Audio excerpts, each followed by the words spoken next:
দেশব্যাপী চিকিৎসকদের উপর যে হামলা নিপীড়ন এগুলো হচ্ছে, এটা আসলে সম্পূর্ণ উদ্দেশ্য প্রণোদিত বলে আমার ধারণা এবং আমাদের সকলের বিশ্বাস। কারণ এখানে দেশের অর্থনীতির একটি বড় অংশ জড়িত। যদি চিকিৎসকরা ঠিক মতো তাদের সুবিধা মতো চিকিৎসা সেবা দিতে না পারেন, তাহলে রোগীরা আস্তে আস্তে বিরূপ হয়ে উঠবে এবং পার্শ্ববর্তী একটি দেশের দিকে ঝুঁকে পড়বে।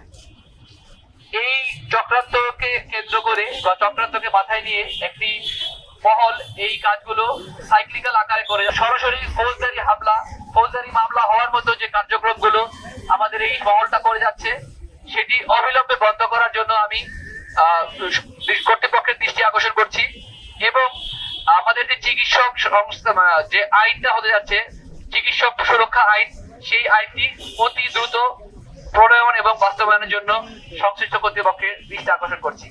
আমাদের সরকার যে সমস্ত ভিশন নিয়ে এগিয়ে যাচ্ছে, স্বাস্থ্য খাতে যে বরাদ্দ বাড়ানো হয়েছে, এই সব কিছুই কিন্তু মুখ থুবড়ে পড়তে পারে যদি চিকিৎসকরা তাদের কর্মস্থলে এ ধরনের নিপীড়নের শিকার হন। আমি এ ব্যাপারে আশু পদক্ষেপ নেওয়ার জন্য অনুরোধ জানাচ্ছি। ধন্যবাদ।